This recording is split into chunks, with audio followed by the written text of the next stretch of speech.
Eu estava pensando no que eu poderia falar hoje para cada um de nós. E durante essas semanas que se passaram, uma coisa que ficou muito na minha mente é a questão do serviço. Minha esposa estava doente, aliás, está se recuperando do nascimento, mal conseguia andar, agora que ela está andando melhor. E eu estava sempre lá, estando de férias, estava lá 24 horas para dar o auxílio a ela, servindo tanto a ela como a nossa filha da melhor maneira que eu podia. E o Senhor me tocou no coração para falarmos hoje sobre a questão do servir. O Rodrigo leu Romanos capítulo 12, eu convido cada irmão que volte a esse texto, pois ele é o nosso texto-chave da pregação de hoje. E hoje nossa pregação tem como intuito um simples chamado. Um chamado que para muitos já faz parte da sua vida, mas que outros nem tanto. E que cada um de nós hoje possamos sair daqui hoje, tendo em vista esse chamado, que está bem claro no começo do livro de Romanos, quando Paulo, escrevendo a esta igreja, ele diz: rogo-vos, pois, irmãos, pela compaixão de Deus, que apresenteis os vossos corpos em sacrifício vivo, santo e agradável a Deus, que é o vosso culto racional. Hoje, irmãos, eu quero que cada um de nós sejamos chamados com um único propósito, que é apresentar o nosso corpo como sacrifício vivo, santo e agradável a Deus, que é o vosso culto racional. E como nós fazemos isso no nosso dia a dia e na casa de Deus? Servindo a obra de Deus, servindo na igreja.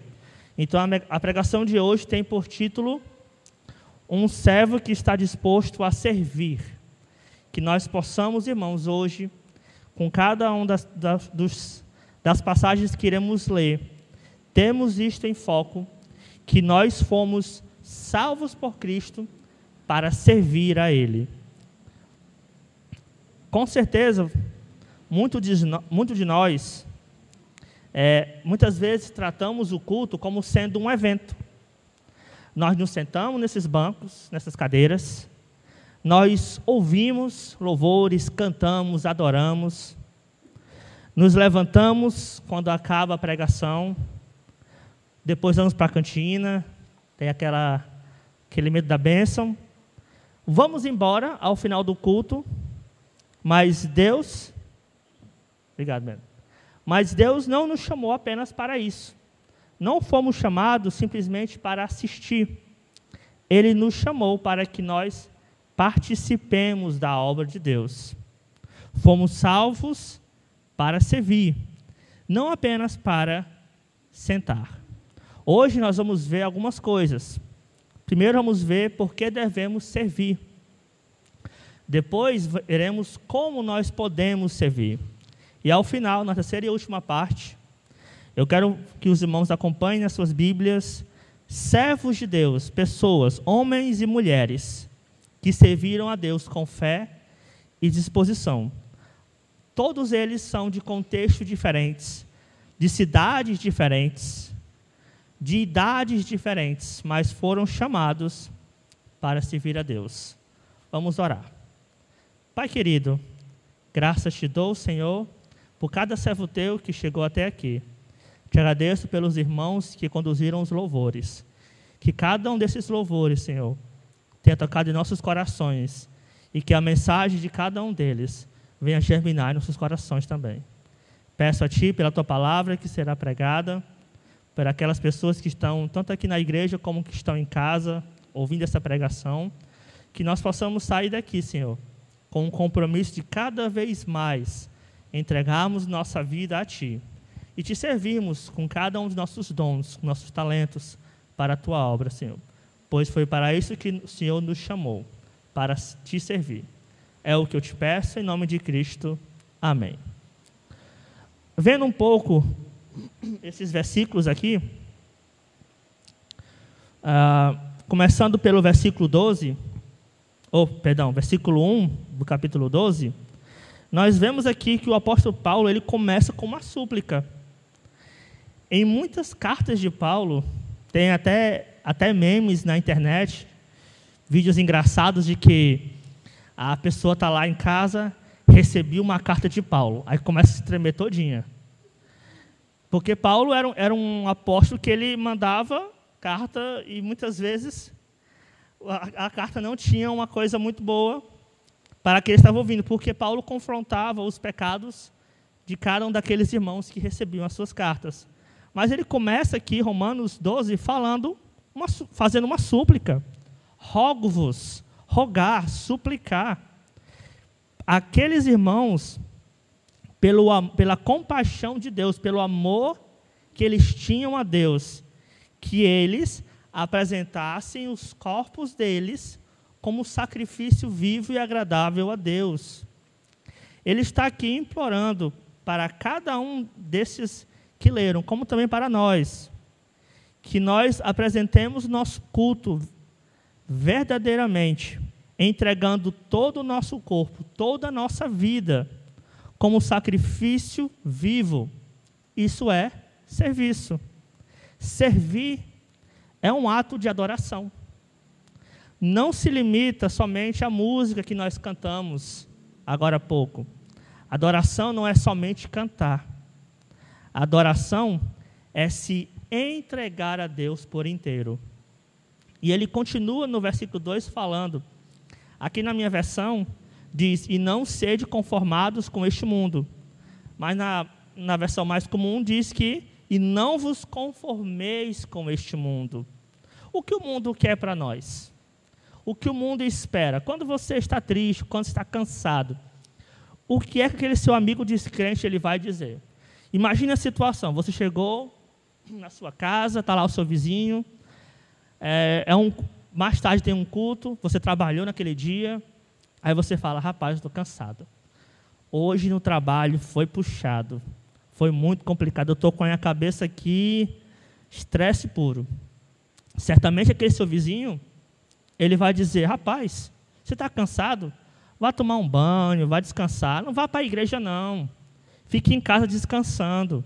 Você merece descansar. Ele vai lhe incentivar ao quê? A você ficar cômodo na sua situação. Mas Paulo aqui, ele fala que não vos conformeis com este mundo. Devemos, irmãos, entender aqui neste versículo que enquanto o mundo fala para você não ir para a igreja, para você ficar em casa descansando, Deus te chama para servir com um propósito. Para nós possamos viver nossa vida transformados para servirmos a Deus. No versículo 3, temos uma importante lição aqui.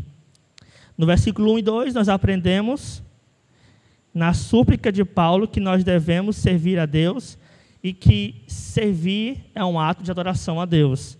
No versículo 3, ele vai dizer, não pense de si mesmo além do que convém. Além de servir, ser uma tarefa do cristão, servir também implica em sermos humildes.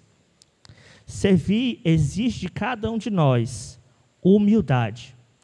Não se trata de termos status, mas sim de ficarmos disponíveis para a obra do Senhor.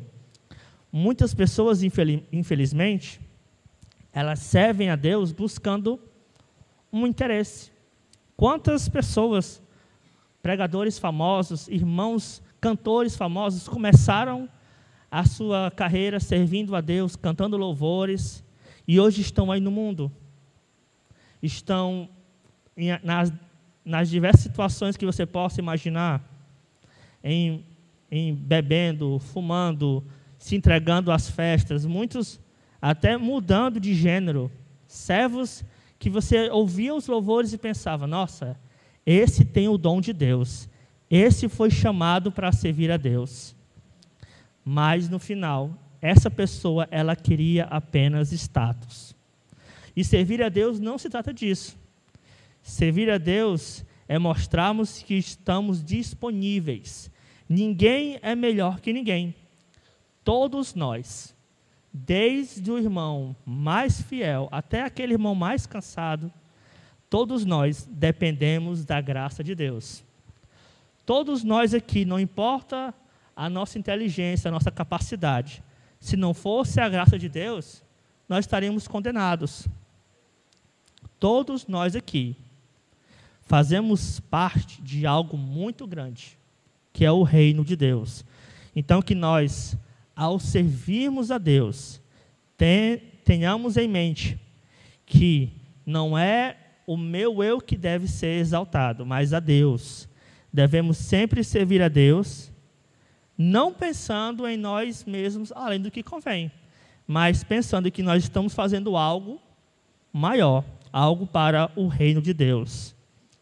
No versículos 4 e 5, somos um só corpo, porque assim como um corpo temos muitos membros, e nem todos os membros têm a mesma operação. Assim nós que somos muitos, somos um só corpo em Cristo, mas individualmente somos membros um dos outros.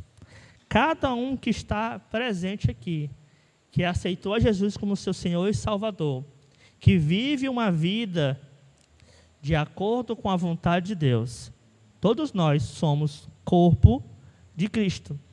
A mão não pode fazer nada sem o pé. Ambos são importantes. Imagine que se o seu pé não quiser trabalhar, hoje eu não vou andar, você vai conseguir fazer alguma coisa? Se o seu olho decidir que ele não quer ver, você vai conseguir fazer alguma coisa? Então, cada irmão, por mais que nós pensemos, eu não sei pregar, eu não tenho uma voz muito bonita, eu não sei fazer isso, fazer aquilo, como é que eu vou poder servir a Deus? Eu não tenho capacidade. Então, eu vou me sentar no banco, apreciar os irmãos que têm o dom, o talento, e vou apenas ouvir. Não, irmãos, cada um de nós é importante. Até aquele dedo mindinho, que você não vê nenhuma utilidade no seu pé, se você perdê-lo, você não vai conseguir manter o equilíbrio. Algo tão insignificante, que basicamente só serve para você bater na mesa, na porta, machucar. Sem ele você não consegue ter equilíbrio. Todo o corpo é importante. Então, cada um de nós somos importantes para Deus. Se por acaso alguns irmãos estão servindo e outros não, o corpo está incompleto. Se o olho funciona, se o ouvido funciona, mas a voz não funciona, o corpo está perfeito? Não. Falta alguma coisa. Então, para que nós sejamos um corpo de Deus completo, cada um de nós deve exercer o seu dom para serviço de Deus. No versículo 6 a 8, vai dizer: de modo que, tendo diferentes dons, segundo a graça que nos é dada, se é profecia, seja ela segundo a medida da fé. Se é ministério, seja em ministrar.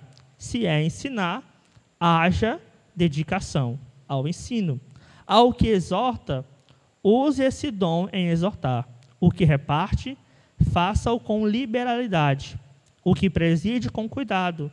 O que exercita misericórdia, com alegria. Não existe dom pequeno. Não existe, esse dom aqui ele é insignificante, então eu vou fazer igual aquela parábola. Eu só ganhei um talento, eu vou esconder esse talento. Quando o Senhor voltar, eu vou entregar esse talento para Ele. Não existe, irmãos, nenhum dom pequeno.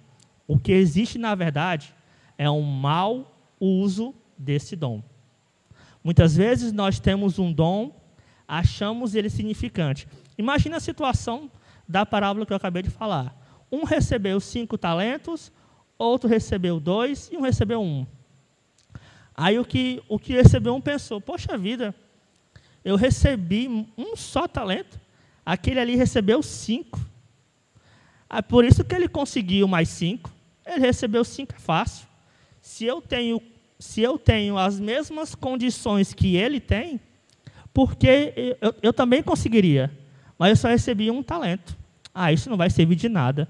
1 talento só, eu vou guardá-lo e vou devolver a Deus quando Deus me chamar. Existe uma certa crença de que muitas pessoas dizem assim, eu não tenho condições de servir a Deus. Eu gostaria muito de louvar a Deus, mas minha voz não é boa. Então, se um dia eu conseguir aprender a cantar bem, aí eu vou servir a Deus. Eu vou vir aqui na frente e vou fazer um especial. Ou, por exemplo, eu gosto muito de ouvir as pregações. Eu queria saber pregar. Aí a pessoa pensa, se um dia eu conseguir pregar, eu vou servir a Deus na pregação. E, meus irmãos, infelizmente, lamento dizer para essa pessoa que pensa assim, que se você não consegue servir a Deus com os recursos que você tem, não é conseguindo mais recursos que você vai servir a Deus. Não coloque na sua cabeça, eu tenho que ter essa habilidade, eu tenho que ter esse talento, senão eu não vou poder servir a Deus. Não é assim. O que é que Cristo fala para aquele servo que tinha muitas coisas, mas que não queria servir a Deus? A pessoa tinha recursos infinitos, era rico. O que aconteceu? Ele não quis servir a Deus. Aí nós vamos pensar que se eu tivesse recurso X ou Y, eu conseguiria servir a Deus. Lembre-se, quem é fiel no pouco, é fiel aonde? No muito. Se a pessoa não é fiel no pouco, ela vai ser fiel no muito? Se eu não tinha um dom específico que dá muito status, e eu não servia a Deus, como é que eu vou servir a Deus se eu tiver muito? Se você não consegue servir a Deus com o que você tem, você pode ter o dobro de recursos, o dobro de talento, você não vai servir a Deus. Então, irmãos, que cada um de nós possamos usar aquilo que Deus nos deu com zelo. Se é servir, que sirvamos. Se é ensinar, que ensine. Seja qual for o seu talento, você não precisa ser multitarefa, fazer várias coisas. Você pode ter só um talento, mas você deve usar esse talento com zelo. Mas faça com que Deus lhe deu, e faça com zelo, com amor, com dedicação. E como eu posso servir na igreja? Aonde tem espaço para eu servir? Eu venho daqui a igreja do Curió, eu penso em várias coisas. Você pode, por exemplo, orar por alguém. Muitas vezes, você eu não sou bom em falar em público. Eu não tenho condições para exercer uma ajuda financeira. A igreja precisa de reforma, mas eu não tenho como ajudar. Eu mal tenho para mim. Mas você tem orado pela sua igreja? Orar é de graça. Orar, você não vai pagar nada. Você só tem que baixar a sua cabeça, concentrar, fechar os olhos ou de olhos abertos. Você tem que ter em mente, agora eu estou me comunicando com Deus. Eu não tenho como pregar como o pastor, mas eu posso pedir a Deus que continue capacitando o meu pastor. Eu não tenho condições de ajudar financeiramente, mas eu tenho como pedir que Deus ajude a nossa igreja. Eu não sei exortar um irmão que está passando por uma dificuldade, mas eu posso orar por ele, não posso? Então, orar é um dos mais lindos serviços que você pode fazer. Não existe demonstração maior de amor do que você orar por alguém. Você chegar naquele seu irmão e falar: irmão, eu estou orando por você. Eu sei que você está com essa situação X, mas estamos orando. Deus vai lhe abençoar e tudo vai se resolver. A pessoa ela fica assim: poxa vida, eu sou importante para aquela pessoa. Outra forma de que nós podemos servir a Deus ajudando, por exemplo, a tirar os bancos na limpeza, na mídia, no som, na recepção. Quantas pessoas não entram aqui na nossa igreja, sentam nesses bancos e podem ir para casa sem ter sido edificados ou a semente ter sido plantada nela. Mas você chegar e falar: ô meu amigo, como é seu nome? Ah, que bom que você veio à nossa igreja, volte sempre, você é muito bem-vindo. Aquela frase de você mostrar preocupação com aquela pessoa, ela pode ser mais útil para o evangelismo do que uma exposição de horas e horas dos melhores pregadores. Existem várias áreas que você pode atuar. Você pode ensinar, você pode aconselhar, você pode discipular. Você pode, por exemplo, vem um pregador de fora e por algum motivo não temos como recebê-lo aqui. Mande ele para minha casa. Ele pode dormir lá em casa, eu vou trazê-lo, eu vou levá-lo. Isso pode ser nada para você. Mas eu tenho um carro, eu uso o carro, eu vou pegar o irmão e trazer de volta. Mas isso, irmãos, é servir a Deus. Se não tiver ninguém que faça isso, e aí? Aonde vai parar aquele missionário, aquele pastor? Se vem um missionário, acontecia muito isso no interior, quando eu morava no interior. Vinha um pastor pregar na igreja, aí ele ficava lá em casa 2 dias, 3 dias, e depois a gente recebia ele e tudo mais. No final ele ia para casa. Imagine se esse irmão chega na igreja para pregar, precisa ficar naquele local, porque ele mora em outra cidade, em outro estado, e não tem ninguém para recebê-lo. Aí sim seria importante ter alguém para servir nessa área, não seria? Muitas vezes nós achamos que o nosso serviço é pouco, mas quando o nosso serviço é feito com amor e zelo, ele nunca é pouco. Nós podemos, muitas vezes, por exemplo, prepararmos o ambiente para o culto. Eu gosto muito de uma frase que eu vi, que eu acho que deveria ser bíblica, mas não é. Que é a seguinte: Deus não chama os capacitados, mas Ele capacita os chamados, os escolhidos. Aqui eu fiz uma pequena modificação. Deus não chama os capacitados, mas Ele capacita aquelas pessoas que estão disponíveis a servir a obra de Deus.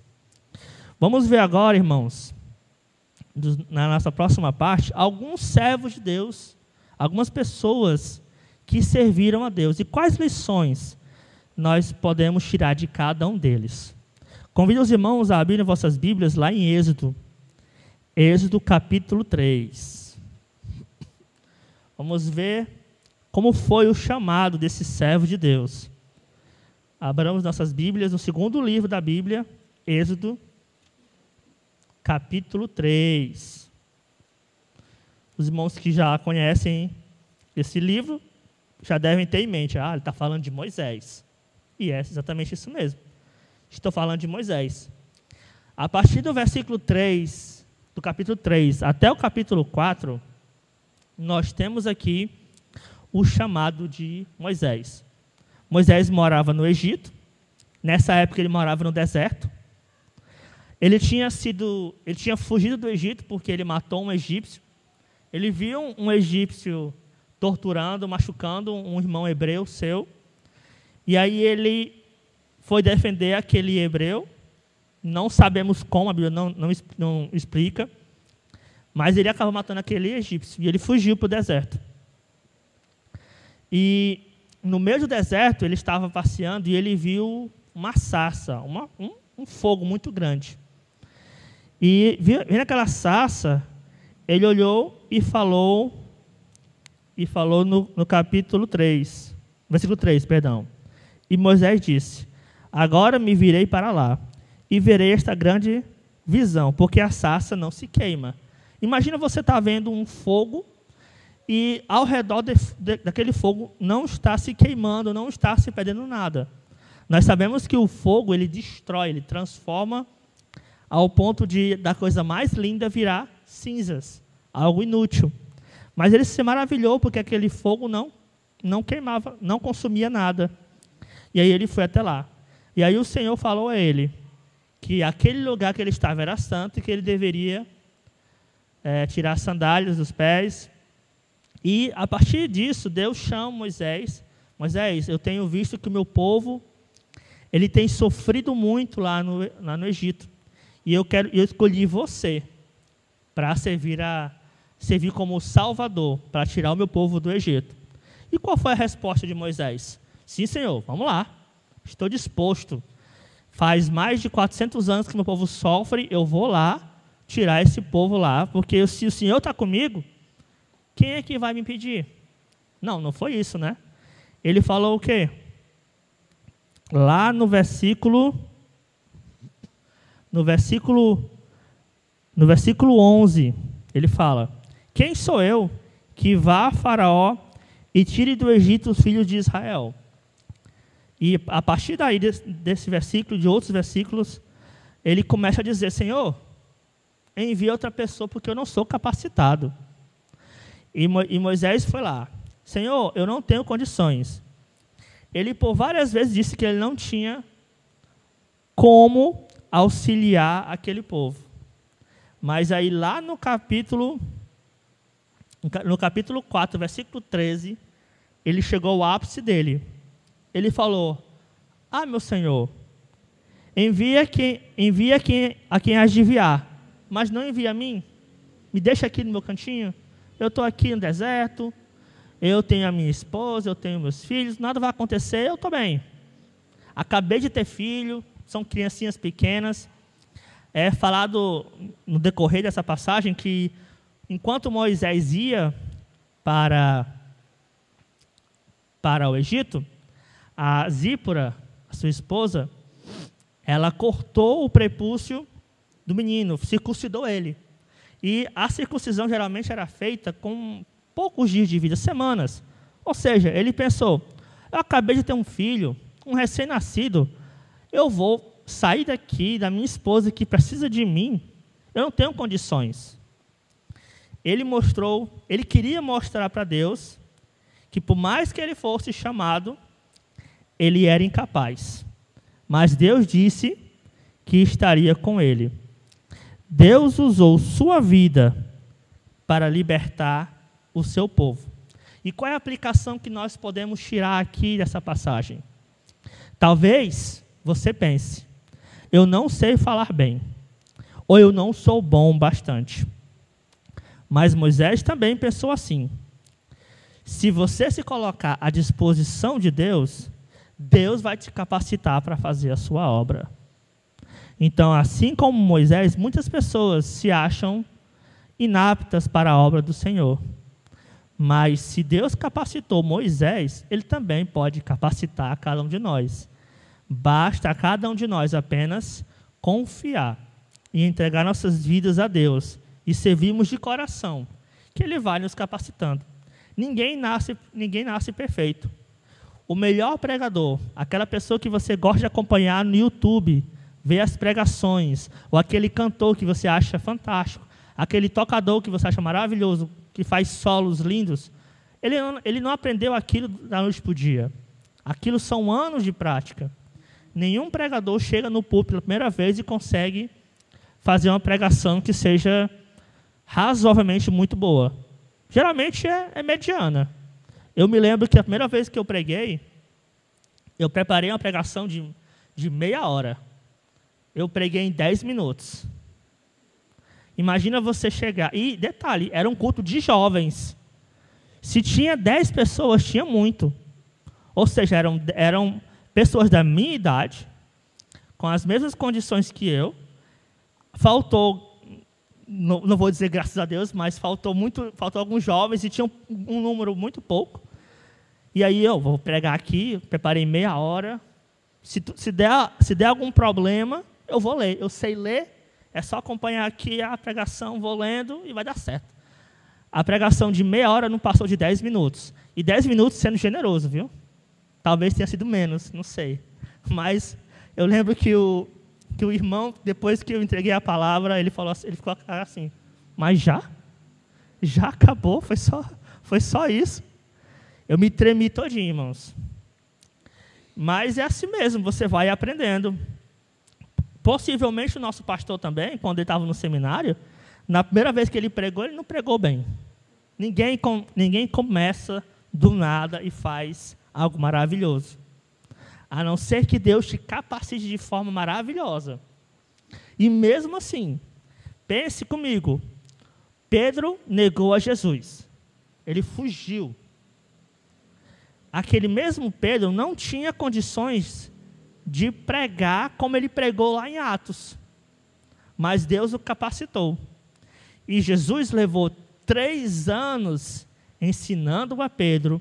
Foi necessário Pedro lá negar Jesus, se arrepender, realmente se converter, para que ele chegasse ao ponto de falar: importa mais agradar a Deus do que aos homens. Se você vai me matar porque eu estou pregando o evangelho, então que me mate. Aquele mesmo Pedro, que uma mulher chegou: olha, você estava com Jesus porque você também é da terra dele. Aí, não, com esse homem não. Saiu correndo. O mesmo homem que negou a Cristo, pouco tempo depois, mais ou menos, digamos que Jesus ficou em média 40 dias com eles, né? 100 e poucos dias por aí, nessa faixa. Então, não passou nem 3, 4 meses, e aquele mesma pessoa que negou a Jesus estava disposto a morrer por Jesus. Que transformação foi essa? Não foi da noite para o dia, mas foi gradualmente feita por Deus. Então, irmãos, não pense, eu não sou capaz. Pense comigo, eu não sou capaz, mas Deus é quem capacita. Então, se eu quero muito exercer um dom, eu vou exercer meu dom, porque Deus vai me capacitar. Vamos lá para Neemias. Vamos ver o nosso segundo personagem aqui, Neemias, a partir do capítulo 1. O que eu coloquei para os irmãos lerem depois, caso mais em casa possam aprofundar, é do capítulo 1 ao capítulo 6. Eu vou fazer um resumo para eu não me estender muito na pregação e a gente não sair daqui meia-noite, certo? Mas quem era Neemias? Neemias, ele era o copeiro do rei.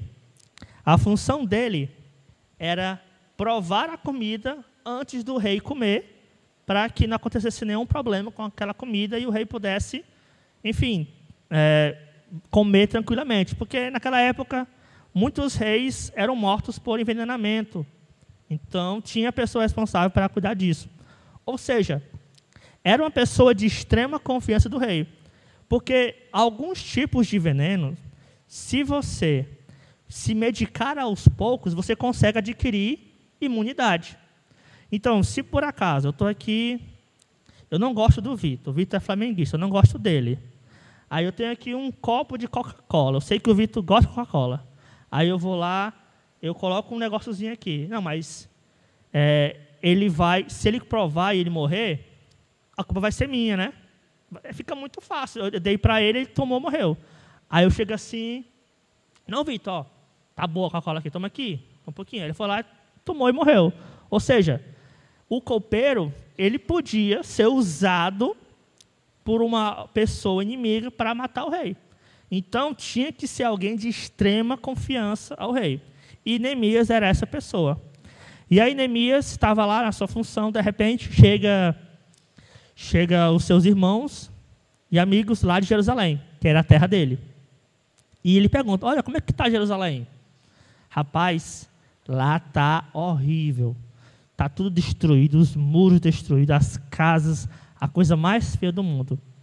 Pense, não quero nem imaginar. Aí Neemias viu aquilo, se entristeceu, ficou muito triste. Qual foi a próxima atitude de Neemias? Orou ao Senhor por Jerusalém, para que o Senhor restaurasse a sua cidade. Neemias, ele podia muito bem falar, muito bem feito, viu? Não quiseram ouvir os profetas, mataram os profetas, fizeram aquilo que Deus não queria, agora estão pagando o preço. É mais do que justo. Pelo contrário, ele orou. Ele orou a Deus, ele planejou, ele liderou a reconstrução daquela cidade. E o que nós podemos aprender com Neemias?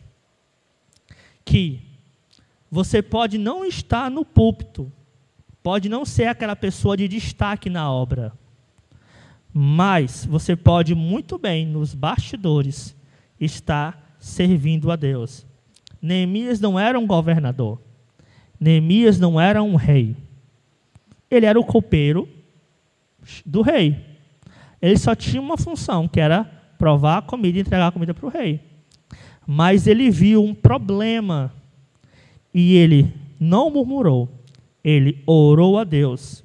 E ele não somente orou, ele agiu. Então, irmãos, nós tenhamos isso em mente. Fica o questionamento. Quando você vê um problema na igreja, qual é a sua reação? Qual é a nossa reação? É reclamarmos? É falarmos que foi bem feito? Porque, olha, eu falei que aquilo não ia dar certo. Eu falei várias vezes, mas o irmão foi teimoso, foi lá e fez. Olha aí o que aconteceu. Deu errado. Porque não era para ter feito assim. Neemias não fez isso. Neemias, ele orou a Deus e ele agiu. Então, quando você vê um problema na igreja, qual é a sua atitude? Que nós sejamos iguais a Neemias, meus irmãos. Vê um problema, eu vou lá e vou agir. Em nenhum momento, Neemias, ele queria ir lá e reconstruir o templo. Ele queria que o rei enviasse alguém. Mas o rei quis enviar ele e ele foi. Mas a função dele ali era o quê? Era orar e interceder pelo seu povo. E ele fez aquilo. Então, quando nós vemos alguma coisa de errado na nossa igreja, ao invés de reclamarmos, se você for lá e ajeitar, ninguém pode nem ver o que você fez. Pode ser o data show. O data show deu um problema ali, não está funcionando direito. Aí você foi lá, ajeitou, opa, funcionou. Está aqui a projeção. Está ótimo o culto. Ninguém precisa ver, mas Deus está vendo. E quando você faz algo que nenhum homem ele te dá louvores por aquilo, quem vai lhe dar louvores é Deus. É Deus que vai te louvar por aquilo. Então, irmãos, que nós possamos orar, mas também agir. Não ficarmos pensando, poxa, ali tem um problema, eu vou orar por aquele problema. Mas também agir. Se eu tenho condições de resolver aquele problema, eu tenho que agir. Nós vimos lá em Tiago que havia um debate entre os irmãos. Olha, eu tenho fé e eu tenho obras. A minha fé é mais importante que as minhas obras. Não, as minhas obras é mais importante que a minha fé. Aí Tiago vai e diz que pelas minhas obras eu mostrarei a minha fé. A fé sem obras, ela é morta. Mas, através da sua obra, você mostra a sua fé. Assim como você olha, como é que eu vou ali fora, aí eu vejo uma árvore. Como é que eu sei se aquela árvore é uma goiabeira, se aquela árvore é um cajueiro ou qualquer outra planta? Eu vou lá e olho no fruto. Algumas árvores são muito parecidas. Não dá para você distinguir de longe. Claro que se você vê um coqueiro, você vai pensar, ali é um coqueiro. Não vai ter uva ali, vai ter coco. Mas aí você chega na árvore e você vê aquele fruto, aqui é um cajueiro. Ou seja, os nossos frutos, as nossas obras demonstram quem nós realmente somos. E um servo de Deus, ele deve orar e agir. Nosso próximo exemplo está lá em João. João, capítulo 13. O maior exemplo de servo. João, capítulo 13. Mais uma vez, temos aqui um servo de Deus, o maior de todos, nosso Senhor Jesus. E o que ele fala aqui, nessa passagem? Narra aqui a história de Jesus lavando os pés aos seus discípulos. Jesus aqui, ele dá um exemplo de uma fé prática, ele dá um exemplo de humildade, e ele mostra para cada um de nós que se o Rei dos Reis, Senhor dos Senhores, serviu humildemente, por que nós não faríamos o mesmo? Servir não é se humilhar, não é humilhação.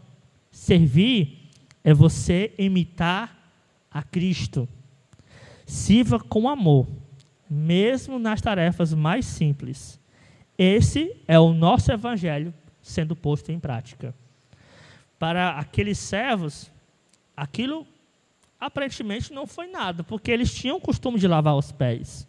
Eles não estavam sujos, mas Cristo ali mostrou, como um exemplo dele, que quando você quer servir, até as coisas mais simples são importantes. Continuando aqui no nosso próximo exemplo, eu falei de homens, agora eu quero falar de mulheres também, porque na Bíblia temos homens e mulheres. E eu quero trazer aqui para as irmãs e para os irmãos também, alguns exemplos de mulheres e como elas serviram a Deus. Vamos lá em 1 Samuel capítulo 1. 1 Samuel capítulo 1. Temos aqui um exemplo muito bonito de uma mulher que serviu a Deus. O nome dela era Ana. Como é que está aqui a história de Ana? Ana ela era casada, mas ela é estéril. Ela não tinha filhos. E para piorar a situação, o marido dela tinha outra mulher e essa mulher tinha filhos. E aquilo era uma humilhação para aquela mulher, porque a outra ficava provocando: olha, eu tenho filhos e você não tem nada. E o marido dela chegou para ela e falou: Ana, eu não sou melhor do que 5 filhos para você, 4 filhos. Mas aquela mulher, na sua aflição, ela não deixou de buscar a Deus. E aprendemos com Ana o exemplo da mulher que serviu com oração. Ela queria muito ter um filho. E ela falou: se o Senhor me der um filho, eu vou consagrá-lo ao Senhor. Um exemplo de uma mulher de oração e de consagração. Porque ela não somente pediu um filho, ela também educou o seu filho no caminho certo. Ela sabia que entregando o seu filho para o servo de Deus daquela época, para o servo ali, ela sabia que aquele filho ia ser cuidado e ia servir a Deus. Então, ela serviu começando pela oração. Eu acho muito lindo quando eu vejo aqui nos avisos que segunda-feira as irmãs irão se reunir para oração. Irmãos, é uma atitude muito linda. Se toda a igreja tivesse essa mesma atitude, de tirar um tempo para servir a Deus, a ação de todo servo de Deus, o primeiro passo que você deve dar para servir a Deus, começa de joelhos, dobrando os seus joelhos, orando. Ana nos ensina que o serviço de oração ele é poderoso. Mulheres que oram e consagram suas famílias ao Senhor impactam gerações. Olha o impacto que Samuel teve no povo de Israel. E fica aqui, meus irmãos, tanto para as irmãs, como para cada um de nós, homens também. Agora que eu sou pai, eu tenho essa preocupação. Será que eu vou ser um bom pai ao ponto de educar os meus filhos no caminho do Senhor? Porque existe um mito por aí de que se a criança cresceu na igreja, ela é crente. Mas não. O joio está presente na igreja. Então, uma criança ela pode crescer na igreja, ela pode nunca faltar nenhum dos cultos, e mesmo assim ela pode perecer e ir para o inferno. Porque não é ouvir a igreja que vai fazer com que aquela criança seja um servo de Deus. É a educação que os pais vão dar a ela. Ana se preocupava com isso, tanto que ela dedicou ao Senhor o seu filho. Você tem orado pelos seus filhos? Você tem orado pelas crianças que nós temos na igreja? Temos vários bebês aqui. Em breve vai ter uma princesa também aqui na igreja. Mas nós temos orado por cada uma dessas crianças, porque um dia os adultos vão morrer, vão para a glória. E essas crianças vão ser os futuros líderes da igreja, os futuros pastores, as futuras irmãs de oração, de servir ao Senhor, estão aqui, são as crianças. Então, assim como Ana, que consagrou o seu filho, irmãos, que nós possamos orar a Deus, sempre pedindo seu direcionamento, quase que não sai, direcionamento, para que nós possamos criar nossas crianças, para que elas possam servir a Deus. Que esse exemplo de Ana, ele seja impactante em nossas vidas. Orarmos a Deus, não só pelos nossos filhos, mas ensinarmos a cada um deles o caminho certo. Nosso segundo exemplo está lá em Lucas capítulo 1, dos versículos 26 ao 38. Estou quase acabando, falta só mais uma irmã. Quem será a última irmã? Tem as duas aqui. Lucas capítulo 1. Aqui nós temos o exemplo da mulher que serviu em obediência total. Aqui o anjo do Senhor está falando com Maria, dizendo que ela vai gerar o Messias. Maria era uma jovem comum, não tinha nada especial nela, mas ela foi escolhida para gerar o Salvador. E sua resposta ao anjo foi a seguinte: se Moisés disse, não, Senhor, envia quem há de enviar e não a mim. Qual foi a resposta dela? Eis aqui a tua serva. Cumpra-se em mim segundo a tua palavra. Servir a Deus é dizer sim, irmãos. Mas não é um sim qualquer. É um sim mesmo quando nós não entendemos a situação. Ela não sabia o que estava por acontecer. Ela ficou pensativa sem entender o que é aquilo. Tanto que lá em Mateus fala que ela ficou assim. Como assim? Ela ficou pensativa naquela situação. Mas nós devemos sempre servir a Deus, dizendo sim, mesmo quando nós não entendemos tudo. Nós não precisamos entender tudo, porque Deus que nos capacita, Ele sabe de tudo. Maria, ela não fugiu do seu chamado, mesmo sabendo que ela podia correr riscos. Ela podia ser morta, ela podia ser apedrejada. Naquela época, uma mulher que cometia adultério, ela era apedrejada. E Maria, ela estava grávida, então era uma evidência clara de que ela, para o mundo, que ela tinha pecado. Tanto que, quando José ele fala que ele vai deixar ela em segredo, secretamente, aquilo ali, por mais que pareça feio da parte dele, foi a coisa mais bonita que ele podia fazer naquela época. Por quê? Se ele estava desposado com Maria, e ele abandona Maria, deixa ela assim, o que ia acontecer aos olhos das pessoas?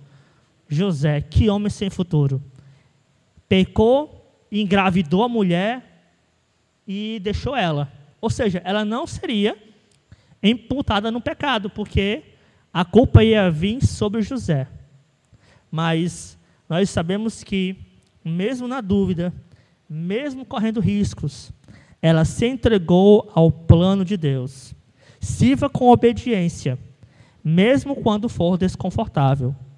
Deus honra os que se colocam à disposição como servos fiéis.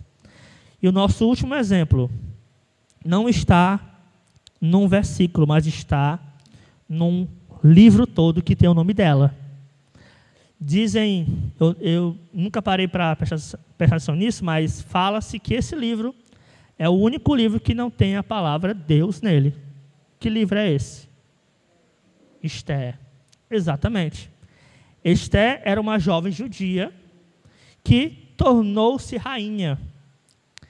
E, mesmo em silêncio por um tempo, ela se levantou com coragem para salvar o seu povo.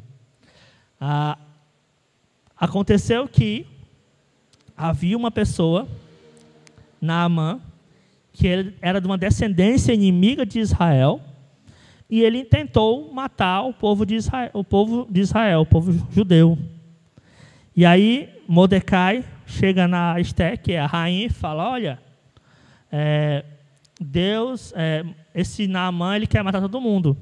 Você tem que ir lá e interceder a nós junto ao rei. E aí ela fala: mas se eu for falar com o rei, sem ele ter me chamado, ele pode me matar. A não ser que eu ache graça perante ele e ele estenda o seu cetro e aí eu poderei falar com ele. E naquela conversa com o Mordecai, ela falou a sua famosa frase: se perecer, pereci. Ela se posicionou em frente a uma situação. Esther nos mostra que servir também é se posicionar. Não existe a situação de um crente ele não se posicionar perante o pecado do mundo. Se posicionar implica você perder uma amizade, perder alguém próximo a você, até um ente querido. Então, nós devemos nos posicionar. Porque nós devemos sempre estarmos agradando a Deus. Então, que nós, no nosso trabalho, na nossa escola, nossa vizinhança, nosso dia a dia, nós possamos servir com coragem, mesmo que isso exija perder algo importante para nós. E, brevemente, algumas aplicações que nós podemos tirar dessa pregação. Primeiro, pergunte-se sempre: qual é o meu dom? Como eu tenho usado o meu dom para servir a Deus?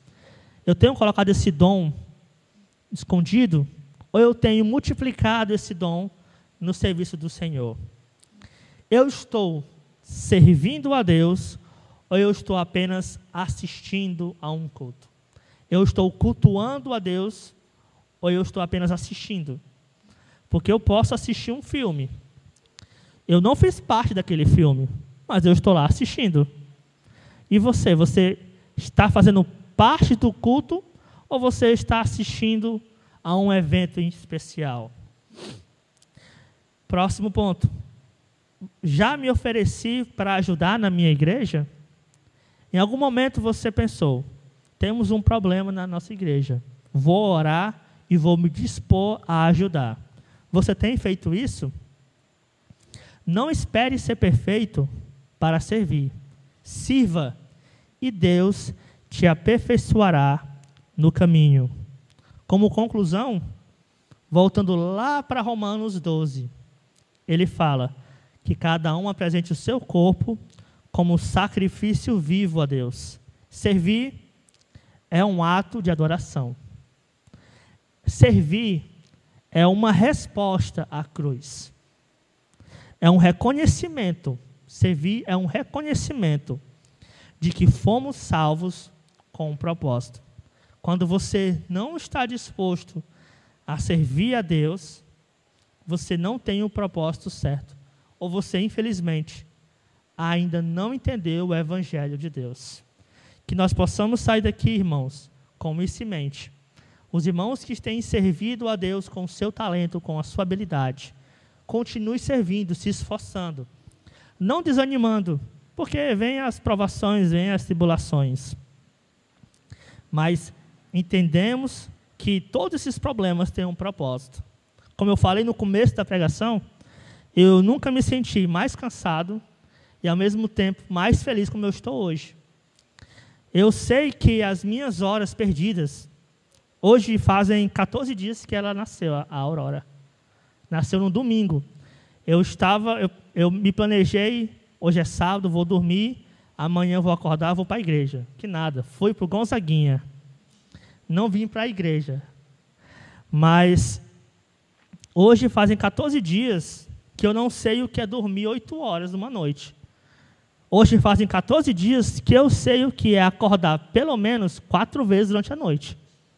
Para pegar uma água, para ajudar aquilo que a Adelaide precisa, muitas vezes para segurar ela, porque menino é um negócio interessante. A mãe está lá o dia todo com ela. Na hora que a mãe vai no banheiro, começa o choro. E eu não tenho como alimentá-la, mas tenho que estar lá. Não, filhinha, já a mamãe vem, se acalma. Lá vai eu passear pela casa. Vamos dar uma volta na cozinha, vamos dar uma volta na sala. Então, todo esse perrengue, eu lembrei de uma frase que o Léo usa muito. É luta, guerreiro. E realmente é luta, viu? Mas eu sei que todo esse sofrimento tem um propósito. E por causa desse propósito, eu sigo firme e forte, sabendo que esse propósito é muito bom. Então, cada um de nós, assim como um pai e uma mãe, ele sabe que aquele sofrimento tem um propósito bom, que nós também tenhamos isso em mente. Servir a Deus tem um propósito, irmãos. Não é inútil, não é em vão. Por mais que você não receba, muitas vezes, louvores pelo que você faz. Muitas vezes, aconteceu um problema, você foi lá e resolveu. Ninguém vai saber o que você fez, mas Deus sabe. E, por causa daquilo que você fez, a obra de Deus, ela prosperou. Então, que nós possamos aprender que servir é um ato de adoração, que servir é uma resposta à cruz, e que servir é um reconhecimento de que fomos salvos com um propósito. Amém, igreja?